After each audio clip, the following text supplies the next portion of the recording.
Guys, welcome back to our channel जिसका नाम है Germany guide in Indian style.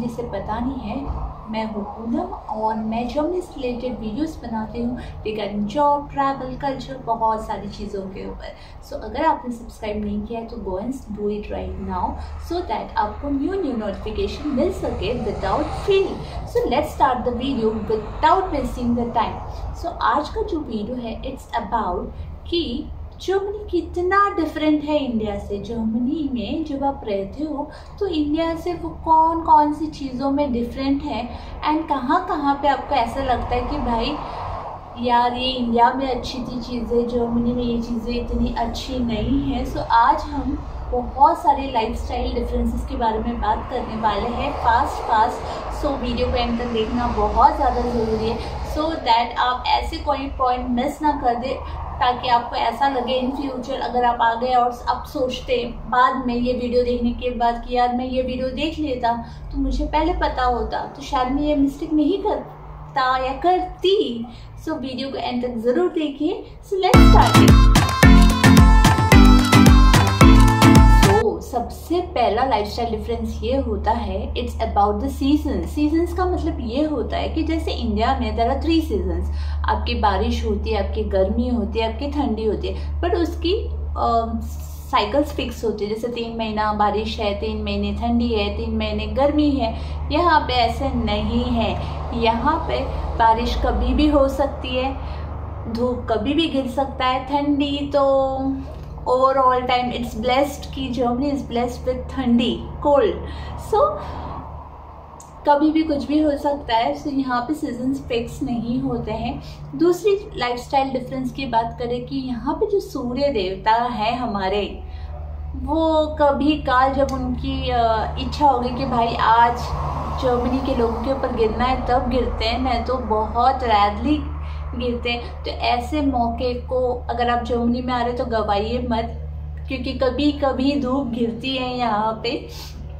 And दूसरी चीज़, यहाँ पे एक और इम्पॉर्टेंट पार्ट जिसे कहा जाता है ठंडी में जब यहाँ पे विंटर्स चालू होते हैं तो यहाँ पे विंटर डिप्रेशन नाम की बीमारी से लोग प्रभावित होते हैं। What is the meaning of that, do you know? कि यहाँ पे क्या होता है, बहुत ज़्यादा ठंडी पड़ती है ज़्यादातर लोग बाहर निकलते नहीं हैं। एंड अगर बाहर निकलते नहीं है तो उनको जो एनर्जी एंड बूस्टनेस चाहिए घर पे रहने के लिए, क्योंकि यहाँ पे हमेशा ठंडी रहती है मोस्टली 4-5 महीने। अगर आप बाहर नहीं निकलोगे तो वो ही अंदर रह के आप विंटर डिप्रेशन की शिकार हो जाते हो।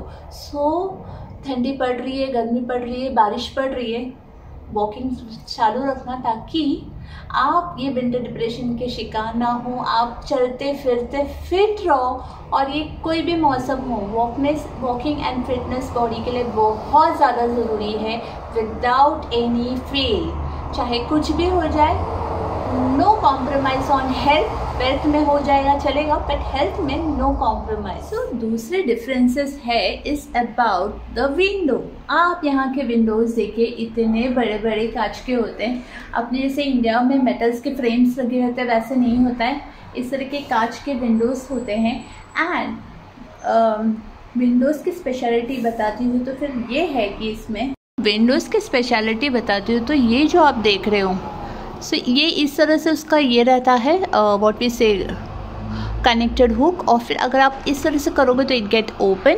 देखिए मस्त बाहर के नज़ारे आप देख सकते हो। अभी बस जा रही है and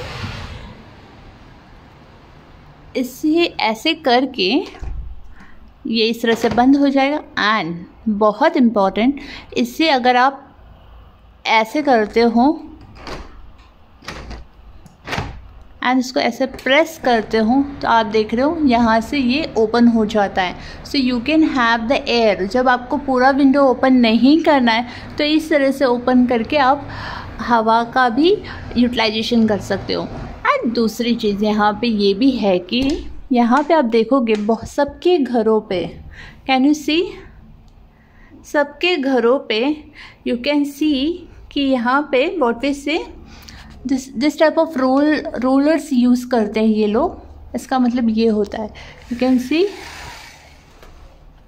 okay, this is how it is. आप देख रहे हो ये पूरा रूम डार्क हो चुका है, राइट। सो इस तरह से रोलर्स यूज़ करते हैं ताकि अंधेरा हो जाए एंड गर्मी में ये रोलर ऊपर कर देते हैं एंड फिर हो जाती है चीज़ें।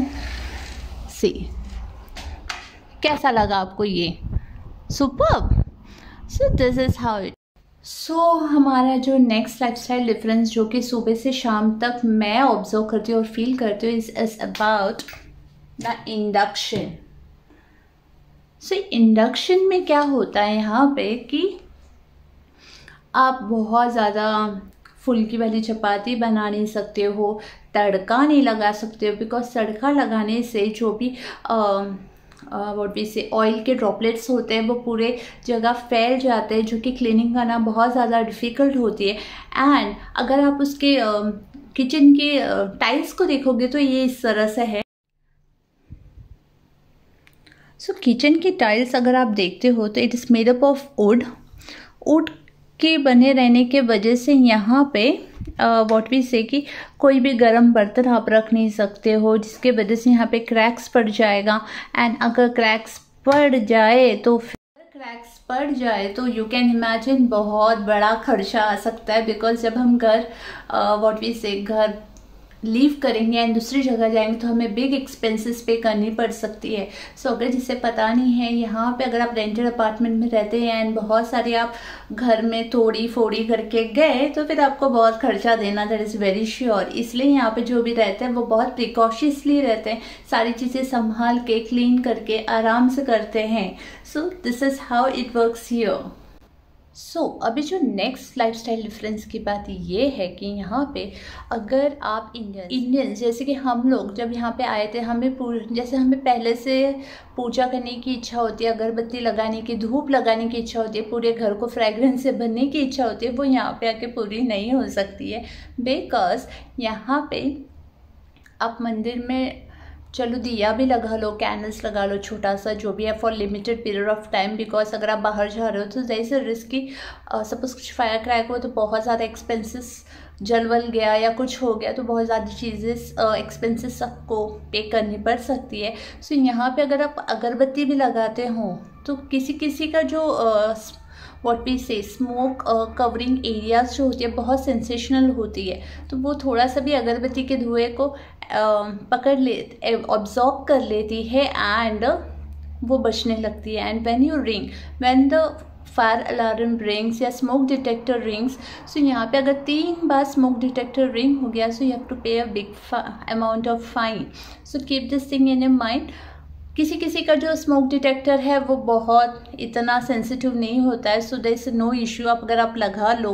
बट मेरे इसमें तो वो थोड़ा सा भी डिटेक्ट किया तो it start ringing. So be cautious while doing this. तो हमारा जो नेक्स्ट इम्पॉर्टेंट पॉइंट ये है कि यहाँ पे अगर आप आ रहे हो सो यहाँ पे सारे जो पानी होती है, जो हम पानी पीने के लिए यूज़ करते हैं, इट्स मोस्टली टैप वाटर। ठीक है, टैप वाटर चल जाता है। यहाँ पे जैसे अपने इंडिया में RO फिल्टर यूज़ करते हैं वाटर प्योरीफाई करने के लिए, वो सब नहीं होता है, डायरेक्टली टैप वाटर ही यूज़ करते हैं। अगर आपको टैप वाटर पसंद नहीं है तो you can have the sparkling water जो कि सुपरमार्केट में मिलता है। बट अगर सपोज कुछ लोगों को ऐसे भी होता है कि उनको टैप वाटर पसंद नहीं आता है, they can have filters. Amazon में बहुत सारे फिल्टर्स अवेलेबल हैं जो कि वाटर प्यूरिफाई करके you can drink also. So this is how the filtration. लेकिन दूसरी चीज़, बहुत इंपॉर्टेंट चीज़ ये है कि आपको यहाँ पे पानी बहुत संभाल के खर्चा करना है, बिकॉज उसके भी एक्सपेंसेस आते हैं। सो सेफली बोलते हैं ना, गैस, यूटिलिटी, वाटर एक्सपेंसेस का आप ध्यान रखिए। नाउ नेक्स्ट इम्पॉर्टेंट चीज़ ये होती है कि यहाँ पे केलर यानी बेसमेंट या स्टोरेज एरिया जो होती है वो नीचे होती है। सो यहाँ पे स्टोरेज में किसी के लोगों के लिए वॉशिंग एरियाज नीचे दी जाती हैं। सो वहाँ पे लोग जाके पर्टिकुलर डे फिक्स होता है, वहाँ पे जाके आप आपके कपड़े बहुत सारे ड्राई कर सकते हैं, धो सकते हैं। बट किसी के अपार्टमेंट्स में वो लोग पर्सनली घर पे भी अलाउ करते हैं। इट डिपेंड्स कि आप लोग कहाँ रहते हो एंड आपका जो व्हाट वी से जिसने घर दिया है, रेंटेड अपार्टमेंट दिया, वो उसने किस तरह से सर्विसेज अवेलेबल की है। सो बट ये एक चीज़ है कि सारे लोगों के लिए स्टोरेज एरिया खाली नीचे मिला रहता है। So that is known as scalar, जहाँ पे आप बहुत सारी चीज़ें डंप कर सकते हो स्टोरेज एरिया में जो कि आपको काम की नहीं है। यहाँ पे घर पे रखने की कोई ज़रूरत नहीं है वो चीज़ों को। नाउ जो नेक्स्ट पॉइंट है उसके लिए तो मुझे ऐसा लगता है कि अलग वीडियो ही बना दो, बिकॉज इतनी सारी चीज़ें हैं ना इनकी।